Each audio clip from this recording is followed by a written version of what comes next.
Bonjour, merci d'être là. Alors on en parlait justement avec Sébastien et avec Éloi. Il y avait plus de 100 personnes pour la réunion sur la nutrition.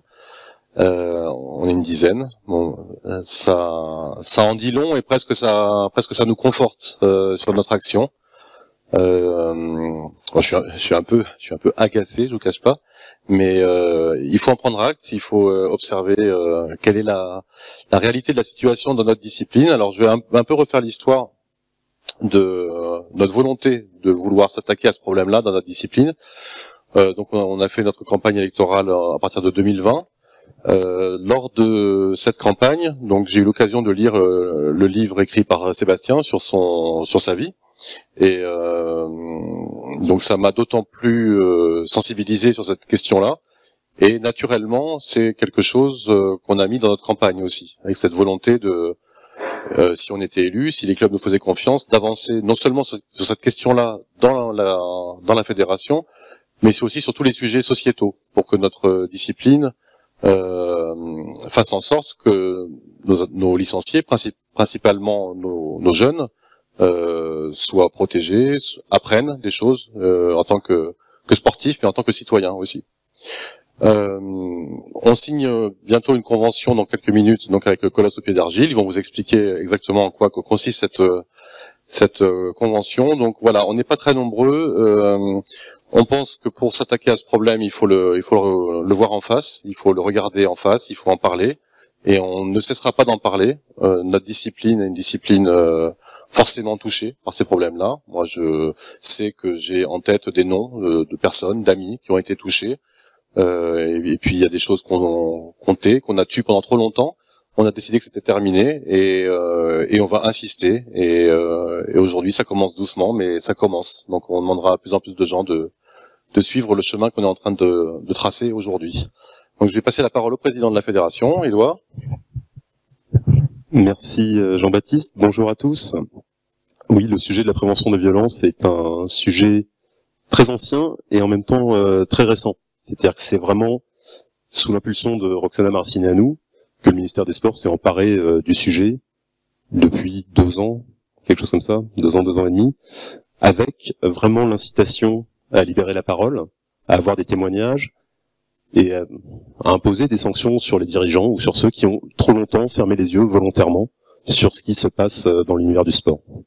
Donc Jean-Baptiste l'a très bien dit, mais à la Fédération française des échecs, on est très sujet à la prévention des violences sur les jeunes. On a un devoir effectivement de protéger nos pratiquants. Il faut savoir que 2/3 des licenciés fédéraux, des licenciés de la fédération, ont moins de 20 ans. Il y a beaucoup d'entraîneurs, donc on a exactement le sujet, cette relation entraîneur-entraîné, qui est une relation propice aux abus qu'on peut éventuellement constater. Et donc dans les échecs, on se doit d'être particulièrement vigilant, particulièrement méfiant, et de sensibiliser tout le monde.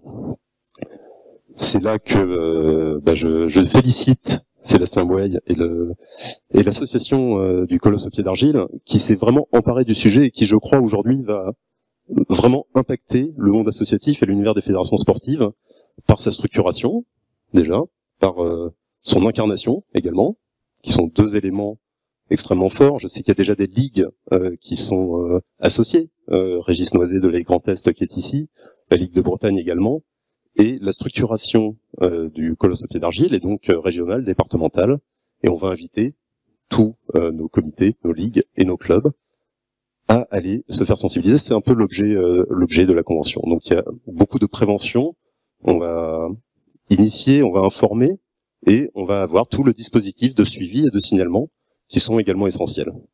L'écoute aussi est très importante, et la libération de la parole aussi. Donc je suis vraiment extrêmement fier, comme l'a dit Jean-Baptiste, c'est quelque chose qu'on a porté dans notre programme, extrêmement fier de signer cette convention aujourd'hui, et je remercie Sébastien Boueil, et je vais lui passer la parole tout de suite. Alors merci, bonjour à toutes et tous. Bon, moi je viens pas de loin, je suis de Dax, donc j'ai mis 2 heures pour venir, moins que tous les participants ici pour ce championnat. Donc merci à la Fédé d'échecs de rejoindre notre combat, qui est le mien au départ. Et ce n'est pas un échec, sans jeu de mots, mais voilà, c'est révélateur aussi. Surtout que le sujet que vous avez abordé, c'était ce matin ou hier, sur la nutrition. dimanche, mais peut avoir un lien fort avec les violences sexuelles. Ça fait partie des mécanismes d'autodestruction, hein, l'anorexie, la boulimie, c'est des choses qui peuvent être, ça peut être des conséquences aux violences sexuelles subies. Donc c'est dommage. Surtout que quand on sait qu'il y a 1600 participants aujourd'hui, mineurs, donc je vais pas vous faire peur, mais il y a potentiellement 320 victimes sur cette quantité de mineurs qui participent aujourd'hui au championnat de France. Donc voilà, c'est un sujet, vous l'abordez, vous allez l'aborder à nos côtés. On est très fiers j'ai toujours un peu d'émotion quand j'ai une fédération qui se rallie à notre cause, à notre combat. Parce que j'ai pour habitude de dire seul on va plus vite, ensemble on va plus loin. Mais là on va plus loin dans la protection de l'enfant, et vous l'avez dit, 2/3 de vos licenciés ont moins de 20 ans, c'est énorme. C'est énorme, et plus vite on peut soigner ces mots, libérer ces paroles qui sont encore enfouies et murées dans le silence, parce que tout simplement un entraîneur qui a beaucoup d'aura peut verrouiller la parole. Une personne bienveillante, au vu de tous, peut verrouiller la parole. Mais ce qu'il faut voir aussi, c'est qu'on va se servir du sport, nous, et des échecs, du coup, pour libérer la parole de ces victimes qui sont majoritairement victimes intrafamiliales, grâce au sport. Donc c'est 80% d'entre elles qui sont victimes intrafamiliales, et 94% des victimes connaissent leur agresseur, donc dans un cercle élargi familial. Donc c'est voilà, grâce aux actions on n'est pas là pour faire la chasse aux sorcières, sachez-le. C'est pas notre métier. On est là pour vraiment faire de la prévention et libérer les paroles, parce qu'il y a des enjeux dans la prévention. Mais bon, ça j'en parlerai un peu après. Je vais pas vous mobiliser toute l'après-midi, hein, on va faire court, mais on va aller à l'essentiel, et vous allez voir que ces personnes-là peuvent avancer masquées, mais ces victimes-là aussi peuvent envoyer des signaux. Et ces signaux, il faut apprendre à les capter pour pouvoir libérer la parole, l'accompagner et faire en sorte qu'une personne puisse être résiliente comme moi. Donc en tout cas, merci pour votre engagement à nos côtés. C'est le coup d'envoi, mais sachez que ce n'est pas un échec pour nous. On a fait pire, mais voilà, c'est révélateur. C'est révélateur aussi, et c'est là où il va falloir qu'on soit bon en communication pour justement ne pas faire peur aux gens avec cette signature de convention. Ce n'est pas l'objectif. Les objectifs sont bien plus louables que faire peur. Au contraire. En tout cas, merci.